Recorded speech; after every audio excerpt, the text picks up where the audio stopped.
doing this operation. I think it's very important because the situation is completely different if we use OTDR to characterize the fiber, and if we use the OTDR to characterize the splice. It's very important to have this in mind.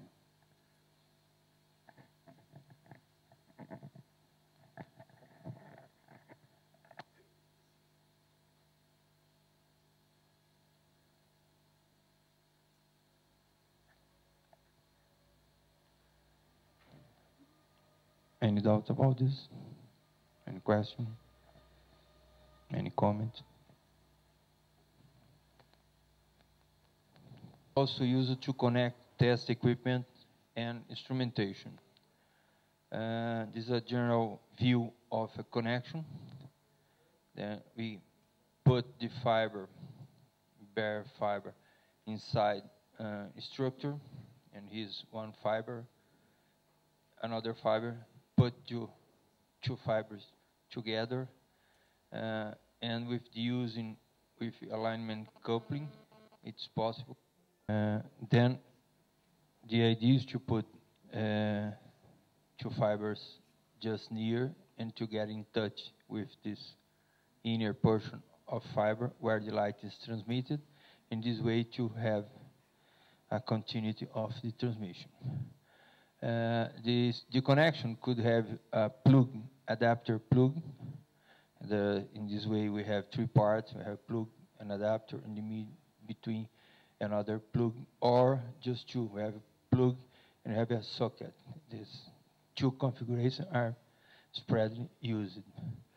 The main effect of the introduction of a connector is in the optical line are attenuation and also some reflection of the part of signal. Then part of the light goes to other way and is lost in this interface, and also there is some reflection. It's part of the light goes back. These two things happen when we have a connector. Again, L36 and G671 deals with this subject and could be used as a good source to more information. The types and configuration that we can have in connector. There's a lot of types and configuration, and it's necessary to consider first the type of fiber, the type of cable, the system used to align the fiber, the kind of end phase finish that's necessary to put the fiber to use a connector, the types of coupling mechanism, the number of fibers that will be joined, also the outer diameter of the mechanical element of the connector. The ferrule could be 2.5 and 1.25 millimeter. The connector may lay out as plug and socket or plug and adapter plug. Additionally, when we look to connectors, it's important to see the application where this connector will be, and sometimes the number of connector that's necessary to use, like in an optical distribution frame, leads to one take more attention what is called form factor. That is the way we can put a lot of connector one near the other. Considering the type of fibers, the type of connector, and in particular its grade of mechanical accuracy, it depends on the fiber to be joined. Then all the fibers listed in recommendation G651.1 to G657 could be used in this kind of connector, but it's important to assure that we have the right connector for the right kind of fiber we need to use. And the main point is the accuracy, because as we have two cores put together mechanically, and each of these core has light in around 9 micrometers, it's necessary to have a good mechanical construction and a good system to have a good connector. In terms of type of cable, sorry, there's a mistake in the title here.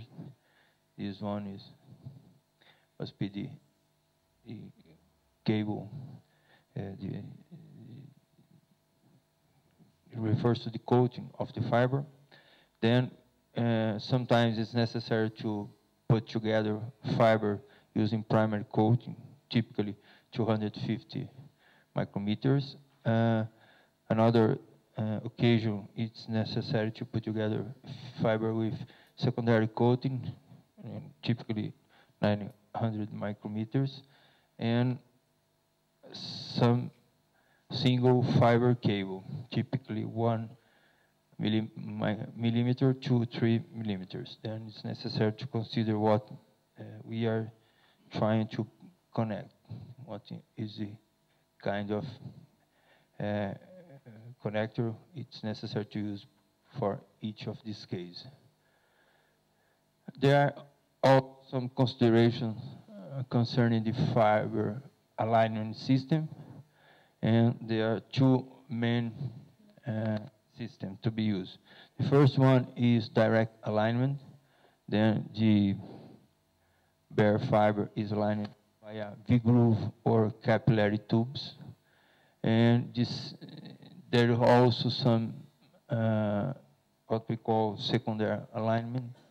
This is the most commonly applied, and almost all the loss criteria that is mentioned refers to this kind of alignment. In this case, the fiber is fixed in a structure, usually cylindrical ferrule for single or duplex fiber connection, or in rectangular section bodies for duplex or multiple fiber junction. And these structures are aligned by means of sleeves, pins, or other system. Then what is aligned is this bigger structure. It's also some system. There is also some system that use lens alignment, and then the connector has some kind of way to align, to do the alignment of the fiber using lens. It's not so used. The fiber end finish, it's very important, because for both for the direct alignment and the ferrule-based connector, the end face of the fiber or of the ferrule is prepared. And normally it's prepared using polished techniques. The idea is to give a fiber-to-fiber contact good, and where the end faces are perpendicular to the fiber axis, or to apply a small angle to the connector. The idea is to prepare the end of the fiber for take advantage of the engineering applied in the connector preparation.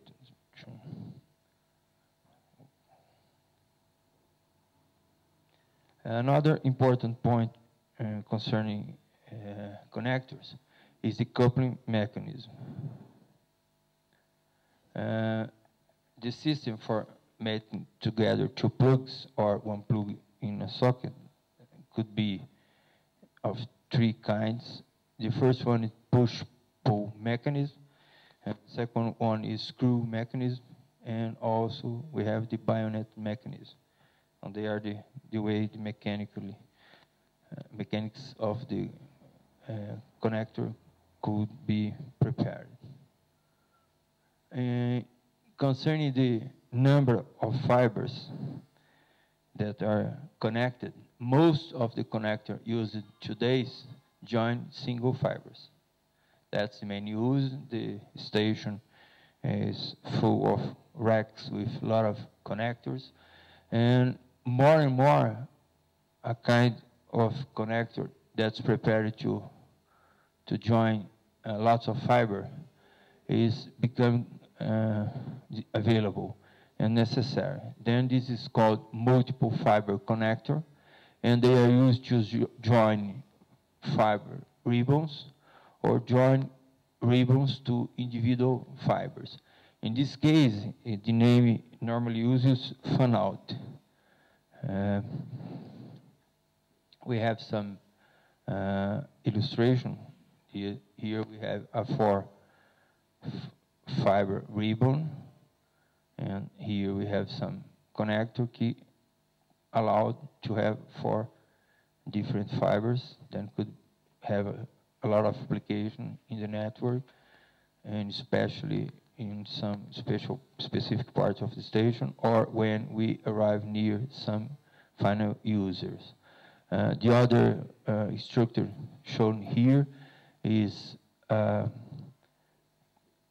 set of connector that allowed to have a lot of fibers, single fiber, and connecting to a fiber connector with mixture these things. Here we have 5 fiber plug, and here we have each fiber arriving from some place or going to some place. It could be used to put all together. This multiple connector has some difference when you compare with the connector used to join single fibers.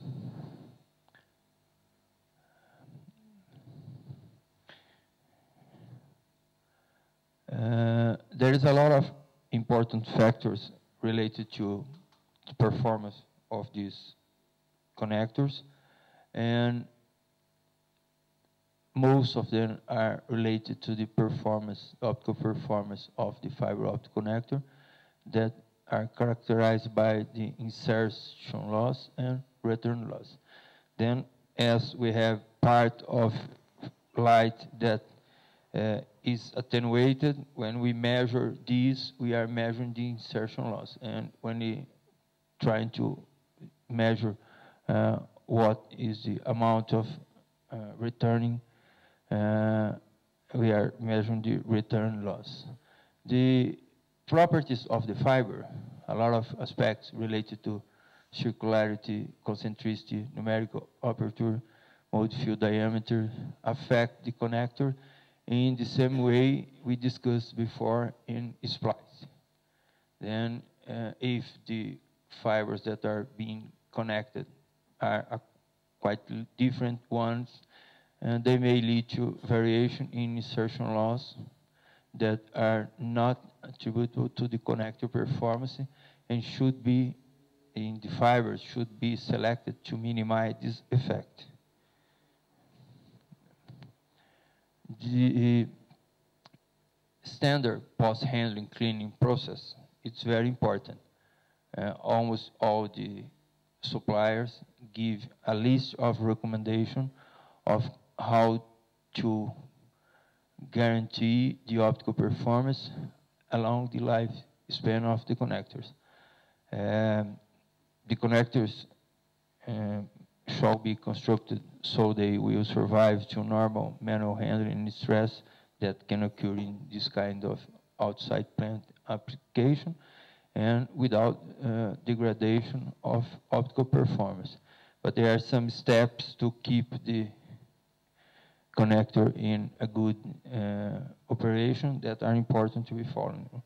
Refers to the cleanness, refers to the way they are put in the position where they need to be.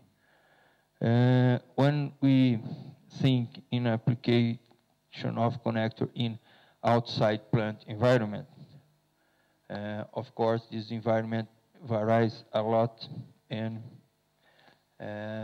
it's necessary consider the region that will be applied, the variation of climatic and temperature that you find season to season in this specific point.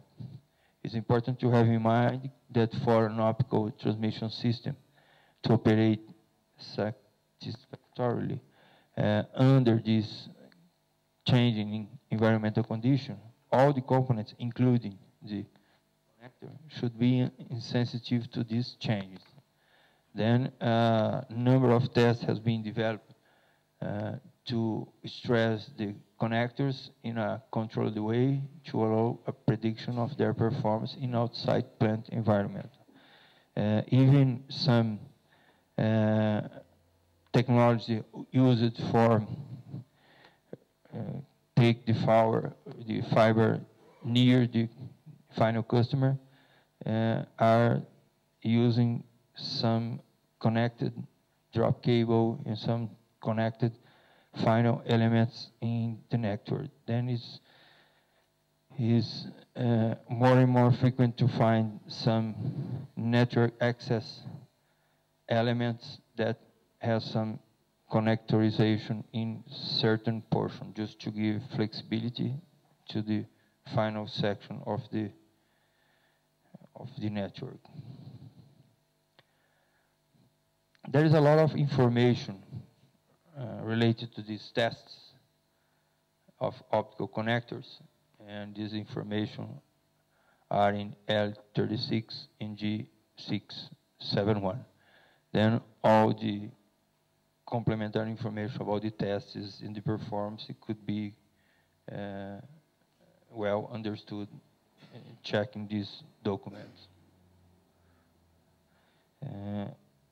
As we will move to another topic, I'd like to ask if there is any question about connectors and the level we discuss here.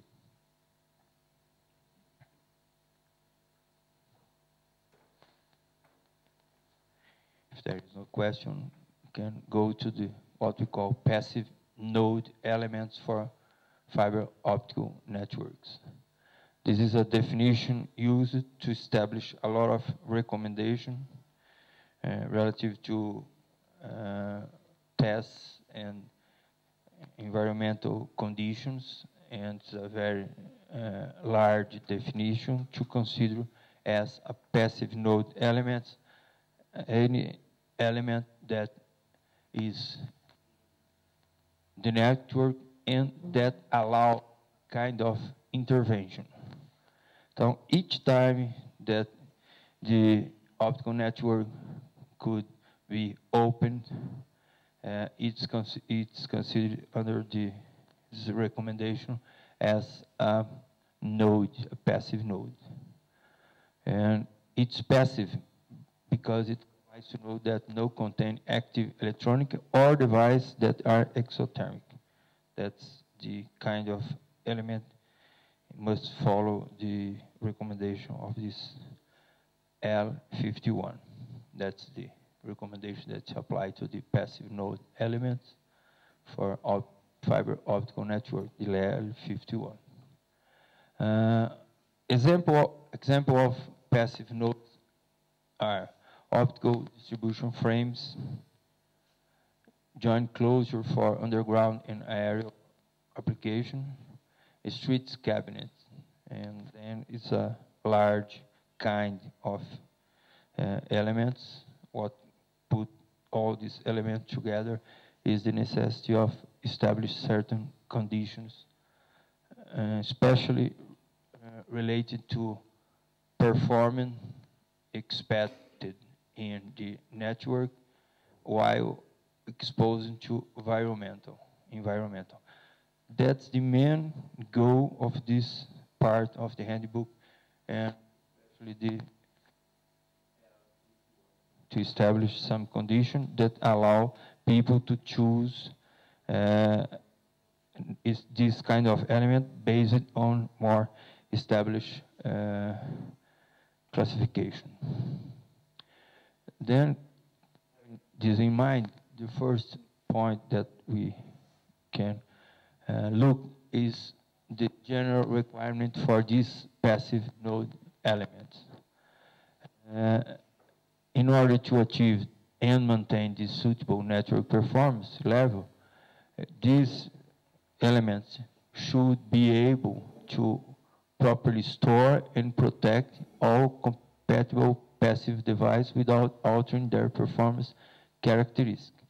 One idea is that this kind of splice and splice protector, optical connector, and other optical components, they can act as a reinforce support of the reliable network we need to have. Then the idea of this part of the handbook is to establish conditions to be used in all different network nodes in a way to evaluate using the same methods and metrics. This leads to a conclusion that in different parts of the recommendation, we will have more specification that will specify some functionalities related to these elements. And here we will find a way to define the environment conditions that it's necessary to know what will be the behavior of this network element. In this way, when we look to splice and splice protector, we have another text define some recommendation for splice. And here we have some conditions that will be applied for and prove that these splice are in a good way to perform in an ambient, environmental, or other. The same will happen with large node elements like optical distribution frames.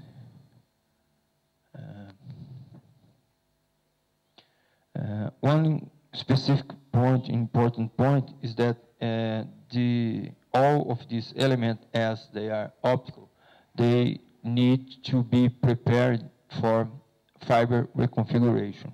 Because as they are passive, as they are optical, as they are intended to allow different access to the network, it's necessary to consider some important points concerning fiber reconfiguration. And the first one is that in node, the optical fiber are to be properly managed and guided from where a cable or pigtail enters the node to where it leaves again. Then all that recommendation concerning bending, concerning stress, need to be well applied in any of these elements. The other recommendation is that a fiber organizer that's put inside the node, it's an element that comprises the whole of the means and features that are intended to guide and store fibers, pigtail, splices, connectors, and passive devices inside a node. Then it's a good way of doing things, use a fiber organizer to put all of these elements inside a node. Then when we have part of the network that are not protected by the cable sheet, we can use a fiber organizer. That's the recommendation.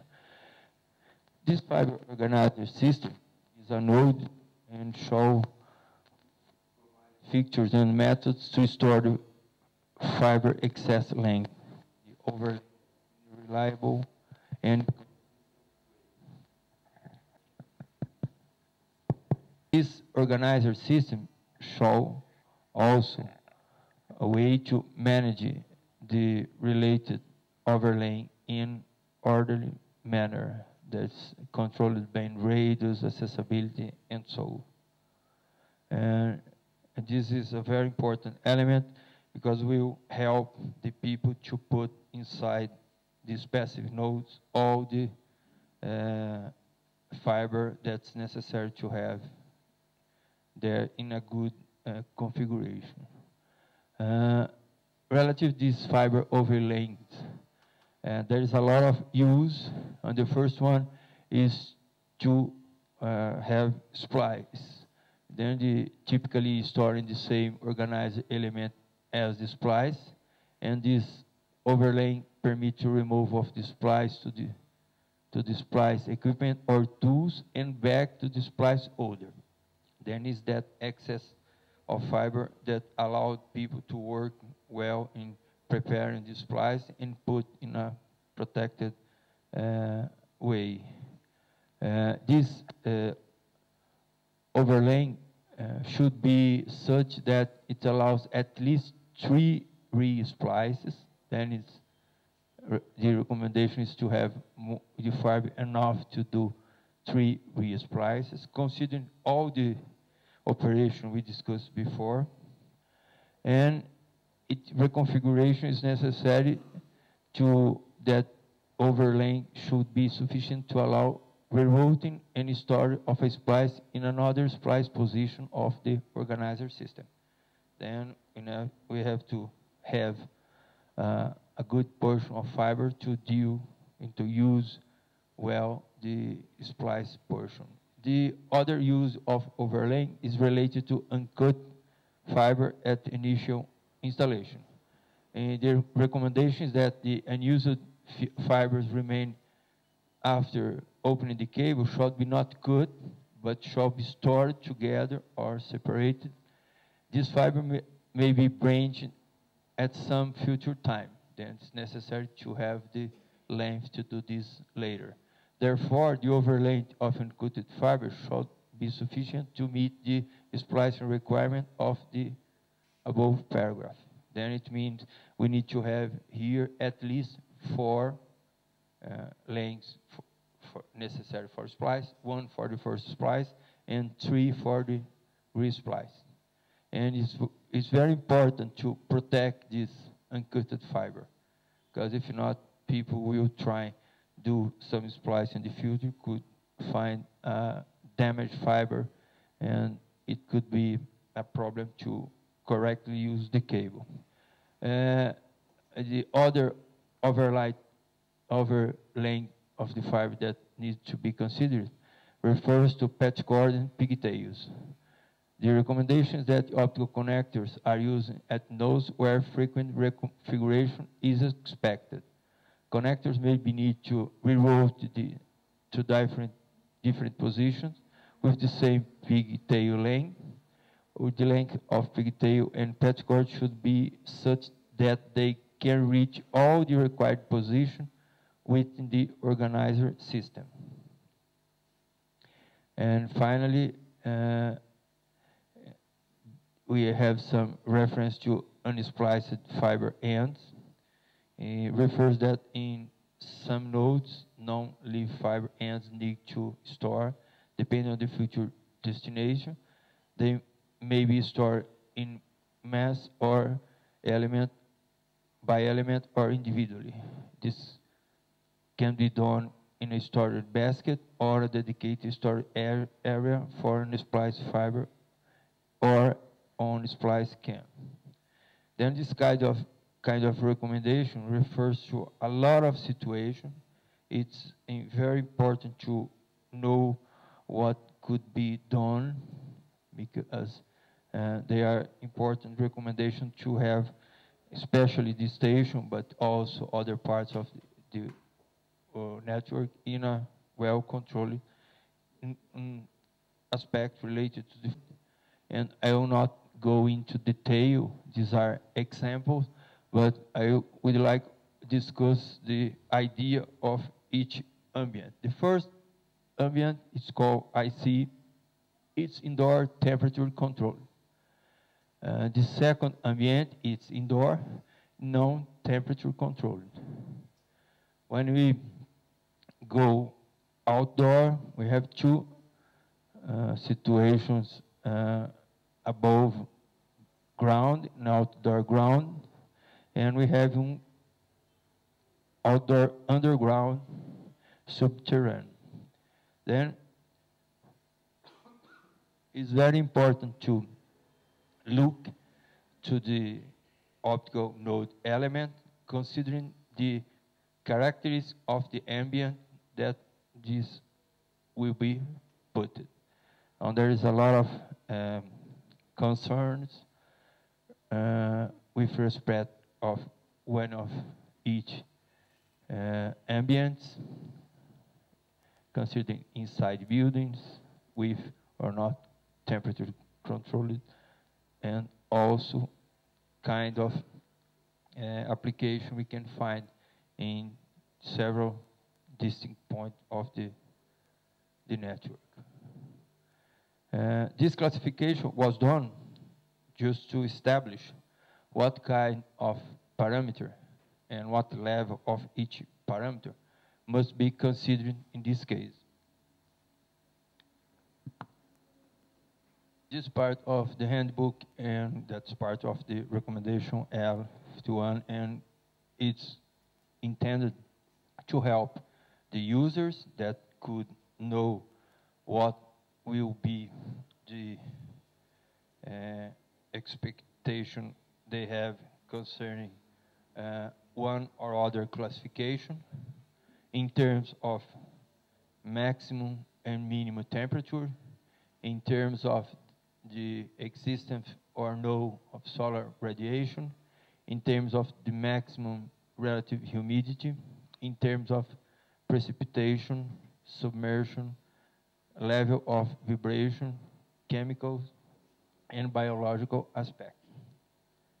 I know that's a lot of detail in this table, and I don't want to go deep, but it's important to remember that it exists and that single letters put on a product specification could mean that is a good way to use in that part of the network or no. But in some case, we can find one or no other of these parameters that it's necessary to exceed of the values established as maximum.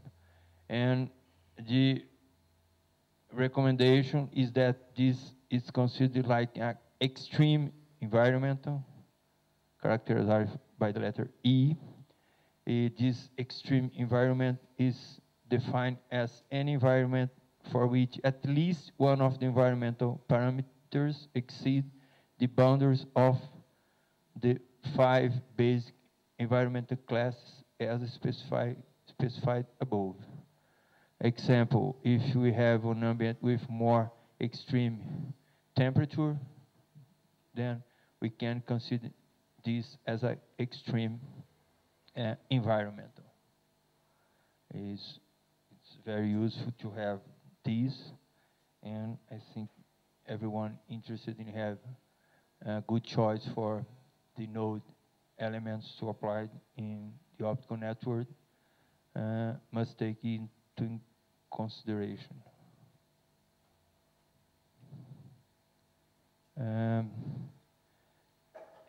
Any doubts about these topics?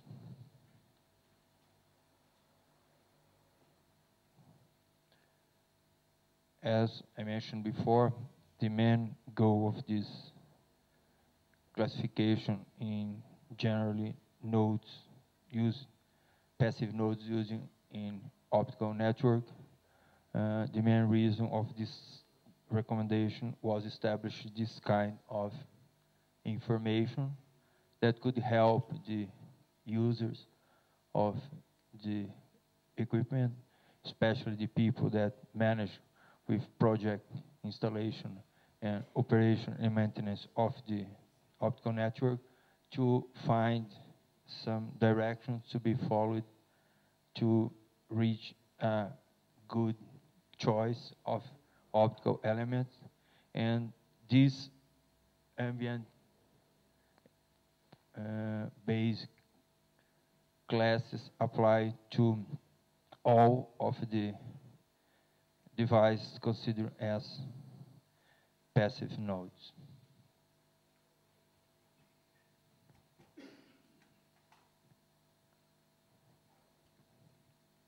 Is there any point someone would like to discuss about this topic?